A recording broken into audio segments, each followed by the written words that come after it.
salah satu karyawannya. Bisakah Anda jelaskan secara singkat tentang UMKM jasa penyeberangan kapal feri hikmah bersama? Penyediaan jasa penyeberangan motor dan mobil dari Sakamangkahai ke Sungai Pitung operasional dari jam 6 pagi sampai jam 17.20 sore. Feri ini punya siapa dan siapa karyawannya? Pemilik feri ini Bapak Dermawan dan memiliki 3 karyawan.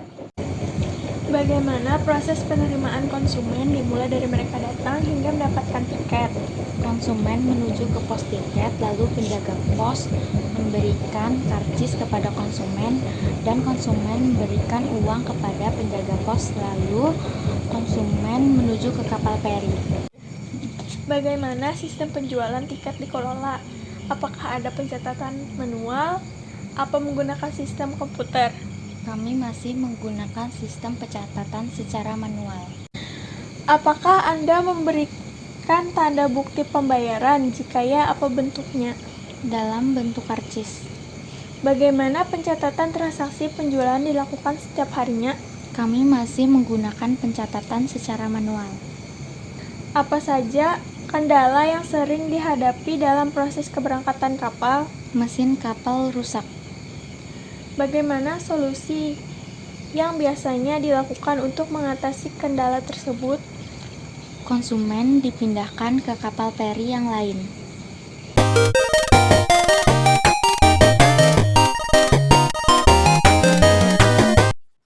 Nah, dari hasil wawancara kita di video pertama, kita mendapatkan hasil bagaimana proses transaksi dalam pembelian tiket dan keberangkatan kapal di penyeberangan kapal feri Hikmah bersama. Kita akan membuat transaksi tersebut dalam bentuk flowchart. Membuat flowchart ini dari website Draw.io. Kita buka di Google, terus kita ketik Draw.io, lalu kita buka. Nah, kita akan membuat diagram baru. Oke.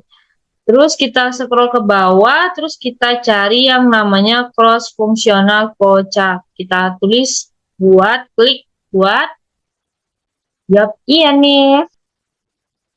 Kita tulis dulu judulnya penyeberangan kapal feri. Nah, karena kita memakai satu kolom yang di atas, kita hapus dulu yang kolom di bawah ini. Ada bentuk kayak tabel isi 6 di atas. Terus kita scroll di paling bawah ini, hapus ini. Kan hilang. Karena kita tidak memakai customer ini, jadi kita hapus dulu. Cara ngilanginnya, itu kita tekan nih. Kita tekan, terus kita pinggirkan, kita jadiin satu. Kan hilang. Nah, ini kita hapus. Allahu Akbar. Maaf ya. Ini ada keliru dikit. Nggak apa-apa. Karena pasti kita akan mulai itu ya dari start atau mulai. Kita ubah mulai aja karena kita orang Indonesia ya, guys. Nah, lalu konsumen itu pasti datang ke pos tiket kapal. Datang ke pos tiket kapal. Pemiliknya pasti pemilik ini sudah menyediakan tiket. Jadi kita cari diagram alir yang ini. Dokumen. Nah, pencet aja, nggak usah diketik 2 kali nih, karena sudah ada pita-pitanya nih. Ada hijau, kita blok ke bawah. Allah mah. Ini karena ini nggak lurus ya. Jadi kita nih di atas nih ada garis panah yang huruf zigzag. Nah, kita pencet dan kita cari nih. Nah, guys. Terus kita pencet nih yang di bawahnya nih. Nah, cara menyesuaikan. Nah, lurus. Oke. Dan selanjutnya, konsumen ini mendatangi pos, lalu kita bikin panahnya ke tiket. Nah, pas. Oke. Karena ini menurut saya kekecilan, jadi kita cara untuk memperbesar di bawahnya, kita klik 2 kali, lalu geser ke bawah yang ada biru-birunya, cetet. Oke. Tiap pemilik itu pasti menanyakan kendaraan apa yang dipakai konsumen. Kan pasti ada 2 kendaraan. Kita pakai ini namanya decision yang bentuk seperti ketupat ini. Nah, kita pencet yang panah. Karena ini nggak lurus tadi caranya gini ya. Nah, menanyakan kepada konsumen apa yang dipakai kendaraannya buat menyeberang lewat kapal si pemilik tersebut. Nah, kita tulis saja menanyakan. Aduh, kita blok tengahnya ya. Menanyakan. Menanyakan, nggak tahu sorry. Kendaraan yang dipakai konsumen. Oke. Dah guys, karena ada 2 pilihan kendaraan, mobil sama motor, jadi kita akan pasti membuat 2 panah. Tapi kita biar panahnya tersebut ada tujuannya, yaitu pasti pemiliknya akan menyesuaikan tarif kendaraan yang dipakai konsumen. Nah, ini seperti jajar genjang yaitu data namanya ya. Kenapa pakai itu? Karena itu adalah menggambarkan setiap fungsi input atau output dalam flowchart program. Simbol ini juga digunakan untuk menggambarkan jurnal dan buku besar dalam flowchart dokumen. Menyesuaikan harga tarif, menyesuaikan tarif, maaf ya, menyesuaikan tarif harga kendaraan yang dipakai. Nah, kalau kurang besar caranya tinggal pencet yang biru-biru ini ya. Yang geser biar lurus, biar enak dilihat gitu kan. Dan karena ada opsi 2 pilihan kendaraan sama motor, jadi kita bikin panahnya dulu. Ke samping sini, ini nih. Nah, ini di mana nih?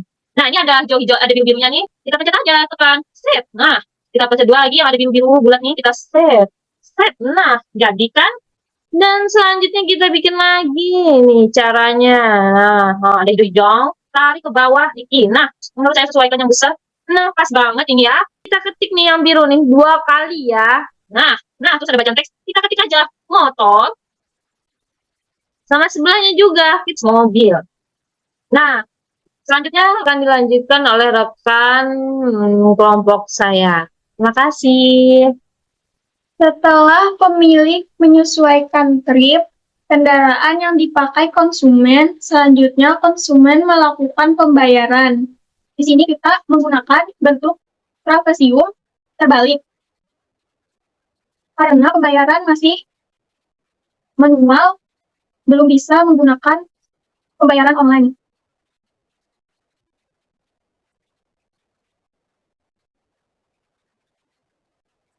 Setelah dibayar, maka pemilik menyerahkan tiket. Di sini kita menggunakan bentuk dokumen. Maka pemilik menyerahkan tiket.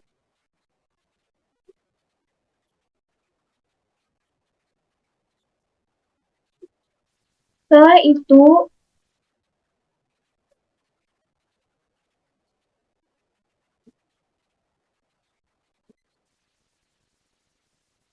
itu konsumen langsung menaikkan kendaraannya ke kapal.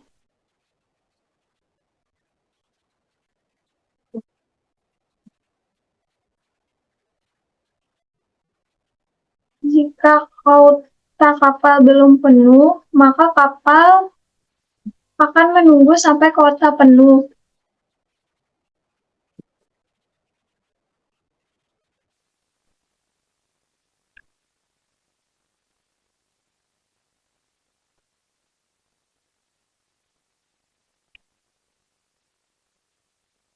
Selanjutnya, setelah kapal kuotanya penuh, jika dalam keadaan normal, maka kapal akan berangkat. Jika terjadi kendala seperti mesin kapalnya rusak, konsumen akan dipindahkan ke kapal yang lain. Jadi yang pertama kita buat di sini yaitu diagram keputusannya menggunakan bentuk diamond ke bawah sini. Kita ketik apakah mesin kapal rusak. Jika mesin kapal rusak, maka penumpang akan dipindahkan ke kapal yang lain. Karena operasinya manual, kita menggunakan diagram trapesium terbalik ini. Dan jika kapalnya mesinnya tidak rusak, kita menggunakan bentuknya kotak. Ini menggambarkan pemrosesan menggunakan mesin, seperti mesin kapal feri ini. Kita ketik di sini kapal berangkat. Kita buat panahnya dari sini.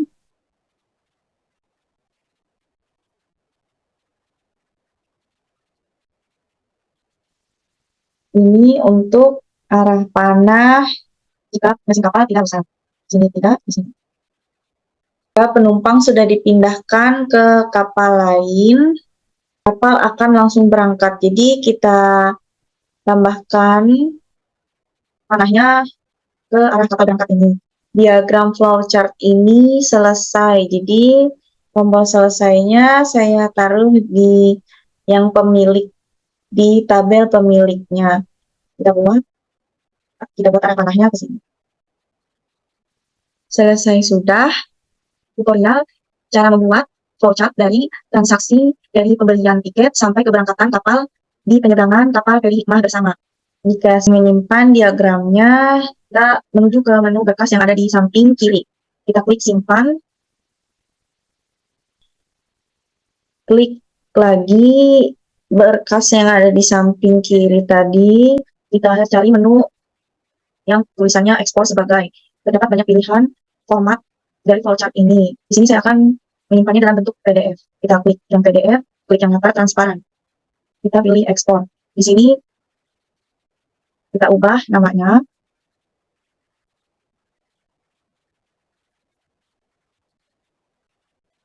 Saya akan menyimpannya di Google Drive. Kita klik simpan. Setelah selesai, maka akan tersimpan otomatis di Google Drive.